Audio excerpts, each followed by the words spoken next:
Who am I? Who am I? You know it's Mr. Big Time Eating, Mr. Not Sleeping, he's late night creeping. Both his right wrists, all that's freezing.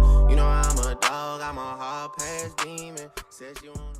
I'm looking to see how good the defensive line's going to play, how much effort they show, if they're actually going to come prepared this time.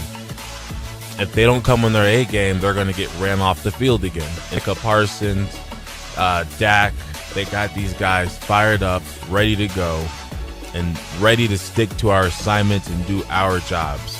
We don't need defensive linemen trying to get into the backfield and go be the hero and sack Lamar Jackson. Okay, we need you to keep him in the pocket. We don't need defensive linemen trying to shoot the gap and go get Derrick Henry in the backfield. We need you to stay in your gap so he doesn't get to our second level. That's what we need out of you guys.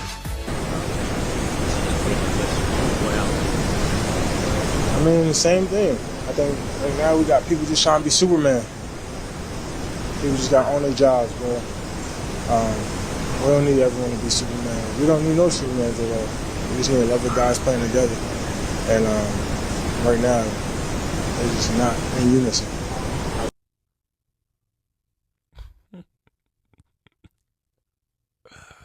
What do I know, right? What do I know? No, there's a lot that I know, okay? And that's just one example. What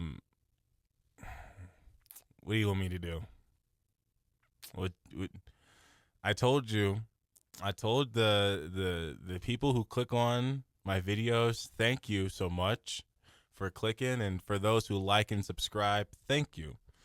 But I'm not going to be your typical content creator where I'm going to come up here and set everybody up for failure, set everybody up to be upset, to be discouraged, to feel lied to. No, I'm going to tell you what's going to happen, and I'm going to tell you what the issues are.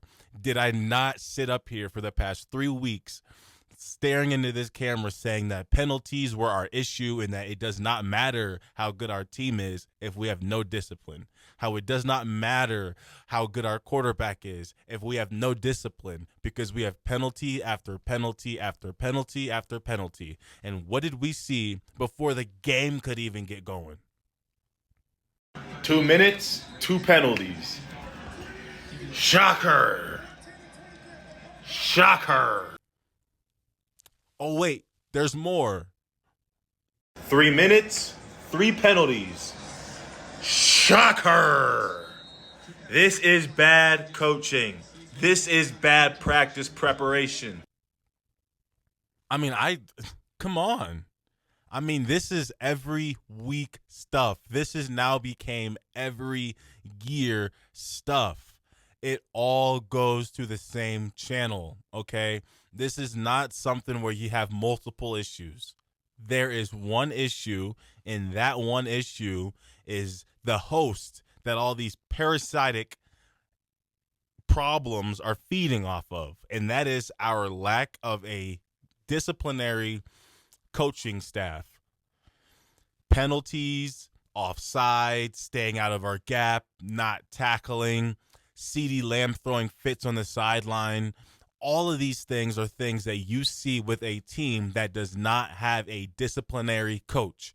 If you guys want to sit here and vouch for Mike McCarthy week after week after week because of, Dak's numbers ever since McCarthy started calling plays, okay, fine then. Keep McCarthy there. But we need to bring in somebody that can discipline this team, somebody that will be an enforcer. I thought Mike Zimmer was going to be that guy, but I hear he has a potty mouth. I hear he's aggressive. I hear he cusses and screams. I don't see none of that on the sidelines. The only screaming I see is CD screaming at his quarterback because he feels like he's not getting the ball enough. Even if CD has a point, which I don't believe he had that big of a point, he was open on some routes, but you can't check out of the game. But you want to know who's responsible for making sure their best player does not check out the game? The head coach. We can hate Nick Sirianni as an NFL fan all we want, but whenever Jalen Carter's losing his cool on the sideline, who's the first guy you see in his face calming down one of his stars? It's Nick Sirianni. Okay, when an Eagles player is having a meltdown on that sideline, the head coach, Nick Sirianni, confronts him. Okay, who do we see confronting anybody on the Cowboys sideline other than other teammates, which is toxic? It needs to be the coach, and we don't have a coach that's going to do that at all, whatsoever. Now, let's hit something else. Micah and DeMarcus Lawrence have not liked each other for a while now. Now, let me break the news and repeat it again for those who haven't been able to see. Micah and D-Law do not like each other. They have issues with each other. And I know exactly what the issue is without even needing to be in that locker room. D-Law feels like he was the king of the D-line, and then Micah came along, and sure, D-Law probably has no issue with passing the torch on to Micah, but Micah's a cocky guy. Micah's a competitive guy. I feel like Micah came in and demanded that torch from D-Law rather than respectfully having it handed over. So D-Law feels like although Micah is the better pass rusher, D-Law always feels reluctant to give Micah that title because he feels like it's hitting his pride because of the way Micah is carrying himself. Micah came in as a rookie, as a sophomore, and I'm sure was trying to tell D-Law to do things as if D-Law was not the veteran. And D-Law's feeling like, look, I don't care if you're this or the next Lawrence Taylor. I don't care what they say you are. I am a veteran here. I am established here. I have been here. I have played more games than you. I have more experience than you. I'm not just going to hand over the torch because you're demanding it. And Micah's sitting back saying, what do you mean you're not going to hand it over? I'm the best player on the team. I'm the best player on the defense. We need to all follow behind me. And those two have not been able to handle that. Because who's the main guy giving the pregame speech? It's D-Law. Who's giving the pump-up speeches? It's D-Law. A couple seasons ago, Lawrence was our enforcer. He was the guy that set the tone for us post-game, pre-game, no matter what the situation is. So then now you've got Micah Parsons coming along, who's naturally the best player on the defense, and D-Law doesn't like the way that Micah's handling it. This is not me speculating. I'm telling you because I know how D-line rooms work. There's multiple signs by Micah saying things before the season started like, oh, I'm really in charge this year. I'm really the leader. I'm taking charge as the leader of the defense. That is a very, very low-key shot at DeMarcus Lawrence. Okay? DeMarcus Lawrence is not like that. He doesn't like that Mike is saying, oh, I'm the leader. He doesn't like that Mike Zimmer may be favoriting Micah Parsons. So there's going to be friction there because D-Law is like, look, I mean, it'd be different if this guy was humble about it, but he's coming in thinking he's the next big thing and he needs to be taught a lesson. But then he never really got taught that lesson because he kept getting sack after sack after sack after sack. So now what we're starting to see, now that Micah's not getting the same production, now tempers are starting to flare. Now Micah and D-Law are going to start to argue because they're not both getting 2 sacks a game like they were in the years before. So now that there's not sacks going around for everybody, it's not sack nation like it was last year or the year before. Now we're starting to see this tension bubble up to the top. This is what's going on. This is straight up what's going on. I promise you I'm not wrong. If Micah or D-Law was to watch this video, I guarantee they would agree with everything I've said. Because, look, I'm just telling you what it is from somebody who's not either of those guys. Standing back and spectating from the outside in, this is what's going on between those two. Straight up. CD and Dak, it's clear to see what's going on there.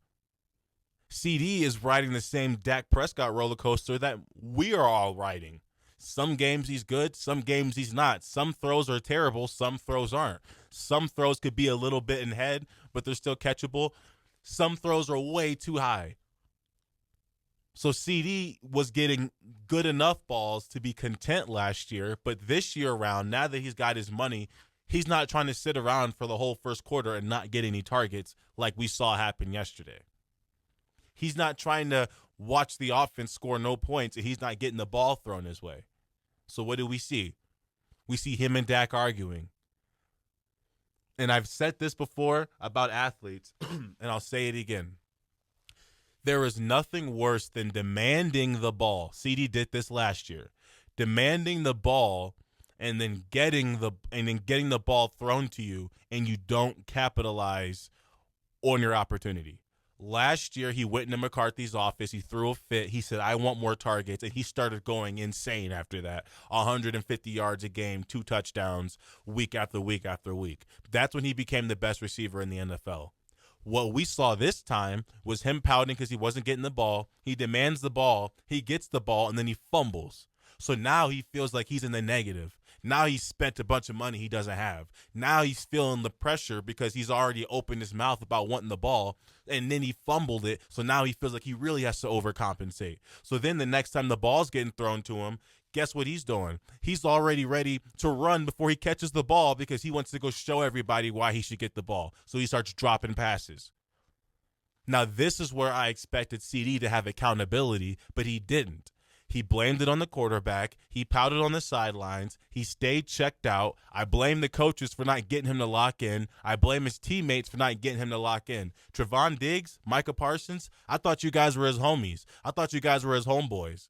Where were you guys at? Because if CD's head was on straight, we may have won that football game, even with the 28-6 deficit. A CD at his best, we might have won the football game. I mean, even the route he ran on the 2-point conversion, he ran that route before the end zone. He could have caught it and it wasn't going to go in. CD checked out. Straight up.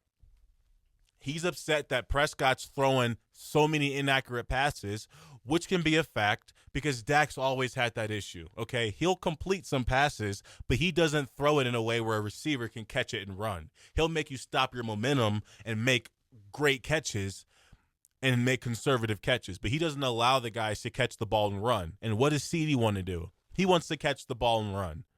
So with him feeling like he was at a deficit, he felt like he had to just take every pass for a touchdown. Again, if CD was to watch this video, he would say I was spot on correct.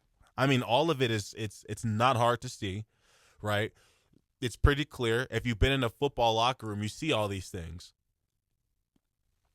So this is what's going on under the surface, but it's Mike McCarthy's fault because it's just like the parent of a house. If kids are arguing and fighting all day and they get in a fight and the parent sat there and didn't stop the fight from happening, it's on the parent. Siblings are going to fight. Teammates are going to fight. Receivers are going to get frustrated if they're not getting the ball. Defenders are going to start pointing fingers whenever they're getting ran on up and down the field. This happens on every football team. But the ones that are coached well, the coaches don't allow that because they understand that breaks the team down. It's that simple. If we didn't get that onside kick, we wouldn't have kept scoring points the way we were scoring because that gave us energy. That fixed the aura on the sideline, so you saw us start playing well. But when your coach is so terrible and your coach sits back and watches everything happen before his eyes, including the penalties, can we just remember when Brandon Aubrey hit the 65-yard kick and Mike McCarthy's pumping his fist like we scored a touchdown? He's all happy. He's cheering. Dude, we're down 14-3. No, it was 17-3 at the time. No, 7-3. We're down 7-3, and we had the ball first. We got the ball first, and we had 3 penalties, and we're down 7-3, and you're all hoorahing on the sideline because our kicker kicked a far kick. We are worried about the wrong things. We are receiving praise for the wrong things. Brandon Aubrey kicking a 65-yarder is not a good thing. He shouldn't have to kick from that far. He shouldn't have to kick from that far when your quarterback's the highest paid in the NFL and your receiver's the second highest paid in the NFL. What are you having to kick from 65 yards for? You're worried and happy about the wrong things. Fix the penalties, or else nothing's going to matter. There is no winning. There is no playoffs. If we keep getting holding. I bet Tyler Guyton is getting nothing but a slap on the wrist, if that, for his critical holding penalties. I mean, McCarthy doesn't even look upset about the flags. He just is looking at his playbook, calling the next play. How about you bring your old lineman to the sideline and scald him one time? But then again, it'd be unfair to do that because you let him do it in practice. So how can you get mad at him in a game? How can you get super pissed at a player for doing something in a football game that you've allowed him to do all week in practice? You can't get mad. Same with Mike Zimmer. He can't sit there and flail his arms and get upset and scream on the sidelines when he's let them do this all week in practice. What good does that do? How do you look?